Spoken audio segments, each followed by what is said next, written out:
Hello, welcome to the Drive Network. I am your host, Big Bucks. The Drive Network is a show that's driven to inspire you through what the good people around your neighborhood drive and do for a living. On the show today, we've got Thabo. Thabo, thank you very much for joining us. We profile Thabo's journey in terms of how he's done it to be where he is today. And we also just look at his brand new One Series as well. Thabo, how are you? Hey, Baxi, how's it? I'm good, but thank you so much for making time. Thank you so much for making time. Thank you for having me. I'm glad to hear that I can inspire. No, you do actually have a great story to tell, and I promise you there are a lot of people inspired by your journey, including myself. So hence why we have you here today. But before we get to the juicy detail of your journey, interestingly, I looked at that beautiful One Series out there. For me, like, what drove you to that particular car? It's a good choice in your brand, by the way. Yeah. So why did you decide the One Series? I think firstly, she's a stunner. But I think for me, it really goes back to the relationship I have with money. Yes. I think just like offline, I was just having this chat with you a little bit. So I think in my mid-20s, I started learning about money, the value of a rand. Yes. And good credit, bad credit. This is not financial advice, by the way. And I started like implementing a few rules in my life to say, because obviously like I want to live a comfortable life. Absolutely. I keep the installment. I hate those. So I think the first thing for me was to say, if I'm gonna drive a car, I'll maybe limit it to 15% of my take home. Discipline. That allows me to obviously breathe. It allows me to look at property. It allows me to still live a comfortable life. So obviously, I think the minute I put that rule, then obviously what is this? The choices are getting limited. Absolutely. So obviously now I had to like let go of the X5 and focus on what I can afford. So, and also I think as a second reason, I wanted something that was comfortable, something that had all the bells and whistles. Definite best choice there. Yeah, I love comfort. I still want to get into my car and feel super comfortable and safe. But I also grew up in a family, the BMW. My mom had a 325. My stepfather... Smart woman. My stepfather, BMW person. So I think for me, it made sense. And I used to drive the 2015 model. Yeah. So for me, I was like, let me get an upgrade. And this one, these new ones are nice, man. They're very nice. Yeah, they've got all the things. So for me, it was a combination of those things. From a finance perspective, just to make sure that let me get a nice car but still be comfortable. Because also, if you think about it, interest rates can go up. Any day. Everything is going up. So if you are buying a car and it's like 30% of your income, you are shooting yourself in the foot. Those were my reasons. Great actually way to look at it, because you, like you say, if you put it on 30%, that's crazy. Your salary as well, with the hikes that we're having, it shrinks every day, right? Yeah. So you are actually at a safer margin there. But again, I know, Jorge, the guys go where you come from originally, Bahobona, and they look at that and they're like, wow, man, this is very inspirational. Like, how does he do it? And I thought today in this platform, the Drive Network, to say, Jorge, what is it that you do that I think that gives you, that enables you to drive this beautiful One Series, even though you're still capping it at 15%? Remember, there's someone out there who's not capping. It could be 5. Yeah, exactly. It could be. That's just like my general rule. But like growing up, I was a science student. I've always thought I'm either going to be an engineer or a doctor. But obviously, you get to grade 10, you get to choose subjects. And then I was like, let me just hoy in economics there.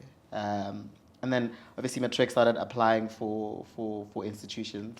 And I got accepted to Northwest University, Potch, for chemical engineering. So on the day where I was supposed to go for orientation, Rafitla ko le mama, and everything was in Afrikaans. So I was like, fuck. So I don't know if I can use French. Yeah, it's but fine. I was just definitely like, I can't do this. Yeah. I was like, you know what? Let me think about what I want to study, and I was like, I want to study economics and risk. Still main campus, but like now I heard that I might have to like put in some translating things. Yes, yes. I was like, you know what, let's just go to a different campus where the medium of language is English. So that's what I studied, and did my honors in risk, and then just started working for banks. And I think I realized quite early that you have to be quite assertive. And you have to know what you want. I mean, it doesn't come easy. It comes with confidence, obviously, after you've gained your experience. So I am an enterprise risk manager for one of the startup fintechs. Absolutely, yeah, I'm with you. It's a growing bank, and I think for me it's fulfilling work in the sense that we are trying to bank the unbanked. And as someone that grew up in the Vaal, I understand access is not there's no access for everyone. Absolutely, yeah. And the work that we're doing, that you can go to Pick and Pay, you can go to a Boxer and be good, and it's not a long process. Yeah, it's fulfilling. But yeah, I've been in banking for the last 9 years. I've been in risk. I've rotated through different types of risk types. But yeah, so being in enterprise risk, it allows you a holistic view of all the risk types. So you almost just like sitting here, and you have sort of like a view of like credit, market risk, operational risk. So yeah, it's quite interesting. Oh, that's quite interesting actually, because I was going to ask you enterprise risk, but you mentioned credit risk, market risk, and you look at it from a holistic view, and you see almost every little part of it. Yeah. So yeah, I think for the guys that are watching as well, if they want to be where you are, or even better, I mean, it's a good start. You can do yourself a favor, register yourself for a risk course.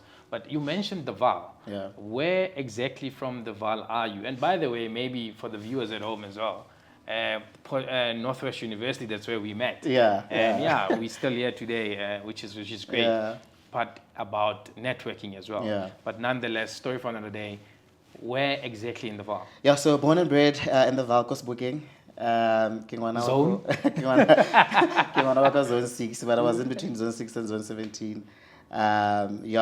Schooled there, matriculated there, and funny enough, even varsity. You went. I was also in the Vaal.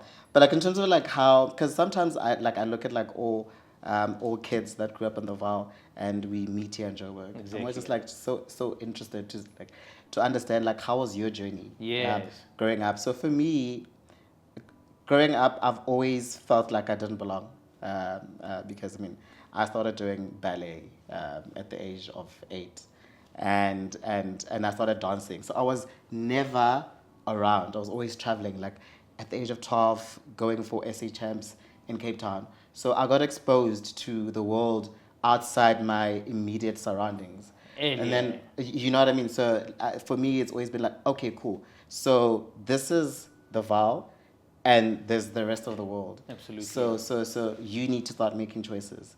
Where do you want to end up? I think those choices for me started quite early to be like, okay, cool. I don't think I belong here. Yeah. So I think even after varsity, I was like, fuck, maybe. That's okay. Go for it. Yeah, I mean, I guess we using French. I was just like, maybe I should have studied in Joburg. But you know what? I think I'm glad I studied in the Vaal. Yeah. Because it grounded me. Yeah, definitely. You know what I mean? Like even now, being in Joburg, I never forget where I come from. And I think mentioning Jorge, you glad that you studied at the Vaal. I personally took a few of my friends to the Vaal deliberately, because I knew myself, I knew my friends, and if I went to Joburg at an early stage like that, I wouldn't be here today. Yeah. I wouldn't have made it. So I think that also comes with the choices that you make as an individual as well. You need to know yourself, manage yourself, and position yourself. So I'm quite glad that you mentioned that, because I thought I was the only one thinking like that. No, that's true. That's true. No, that's I think for me, as well, the traveling early, because when you travel around the world, you get to see a few things that you might not necessarily see. And hence why we now trying to bring this back to the guys that might have not had the chance to travel through maybe they, what do you call it, they talent. Yeah. And you say, yeah, I am from the same neighborhood as you are, and you can do better. Yeah. And then, yeah, but for the guys that come from your neighborhood, a worse off neighborhood, a better off neighborhood, what do you have to say for them? Just a message for them. Yeah, I think now we are like getting into a serious issue where people are not exposed, and I think exposure comes in different forms. I mean, it could be through what you consume on a daily, from social media, Yes, from yeah. TV. So inspiration comes from different places. It could be us that have obviously moved to different parts of the world, going back home and inspiring the youth. So I think for me is just the kids need to stay hungry and look for inspiration in the right places. But I think it's also about the part, like the role that we play to inspire the youth. Absolutely. So yeah, I think for me, like I don't have a lot of things to say, but I think one of the things that I've learned is that don't take yourself too seriously, because to be honest with you, the minute you start letting go and realizing that no one thinks of you the way you think of yourself, you allow yourself to make mistakes, you allow yourself to grow, and thing is like there is no like right way of doing anything. I mean, I studied. There's people doing far better than me that didn't study. So there is no rule. But like if you live a little and you allow yourself to make mistakes, take chances. You just never know. Absolutely. You really just never know. I studied. I'm doing okay for myself. But like, look at Beyonce. I mean, she's worth like $500 million. I mean, I don't even think she graduated through talent. You know what I mean? I think my thing is we are afraid to try things just because firstly we are too hard on ourselves, and we think there's like some sort of like rule book. My thing is to just go out there, try something different, fail, get up, learn. Yeah, for me, I think it's very key. Loosen up. And you mentioned social media. Yeah. There's nothing wrong with social media for me personally. The wrong I think is there for me personally would be how people consume social media. I think when you wake up in the morning, you open your social media page, and you see Thabo has bought a 1 Series, Oba King has bought a house, whoever's bought this, that can be stressful whoever's to bought someone. this. But I think if you consume it right, I mean, remember, if you consume it wrong, you open it, you see 10 different things. Those 10 different things is 10 different people in 10 different stages of life. And your mind already wants everything at that one go.